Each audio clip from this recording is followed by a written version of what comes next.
Hey, everybody. Good morning. Thank you for tuning in with me. Listen, so my scripture passage today is Hebrews chapter 6, verses 13 through 19. Now, this passage, in my opinion, can be a little bit difficult, especially if you're not real familiar with the Bible, some of the truths. And even if you are, this passage to me can just be a little bit difficult to understand.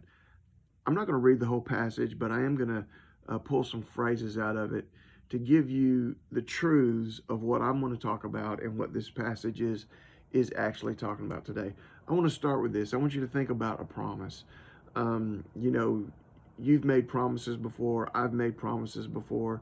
Um, it's about a promise, and specifically, this passage is about the promise that God gave to Abraham. God made to Abraham a promise. Your descendants are going to be like the sand on the seashore. You're going to have a particular land, the land of Canaan. I'm going to give that to you. The Messiah is going to come through you. It's going to be through you that all the world is going to be blessed. So Abraham had these promises. Now God has given us some promises as well.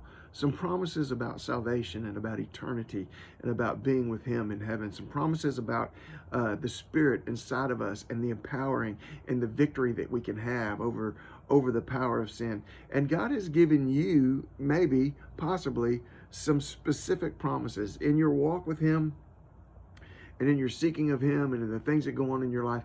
God has given you some very specific promises. So we're going to talk about these promises. This passage is about God's promises, and so I want you to think about all these things that you think are promises. One of the things about that's implied in a promise is that there is a waiting period. There's a waiting period between the time the promise is made and the time that it's going to be fulfilled.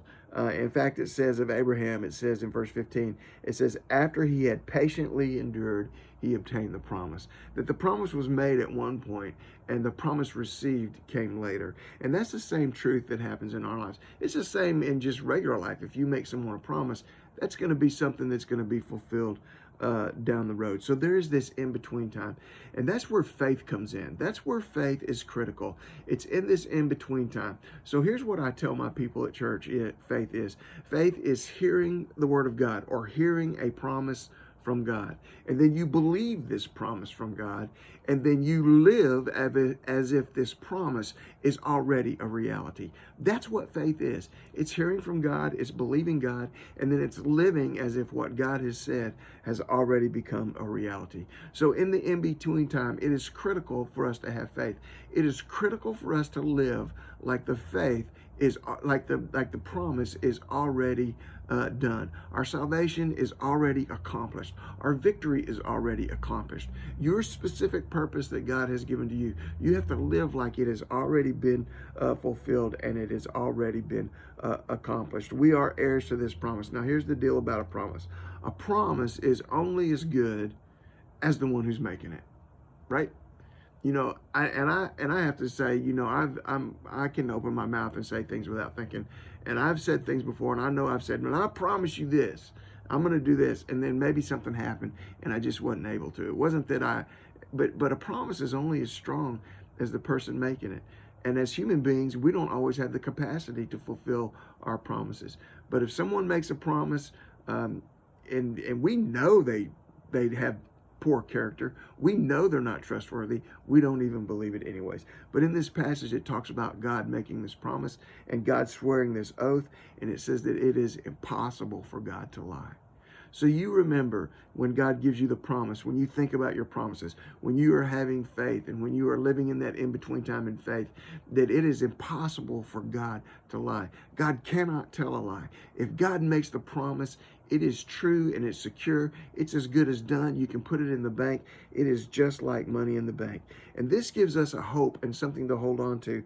In fact, verse 19, he says, and this hope we have as an anchor for the soul, both sure and steadfast, which enters the presence behind the veil.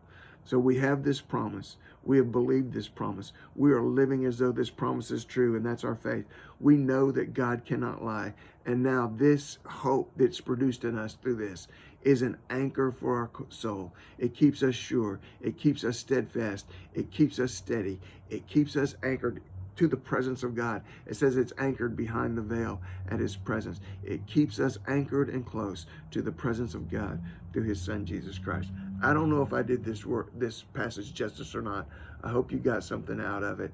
You take these truths and you get out there and you faith the day. God bless you guys. Love you. Bye.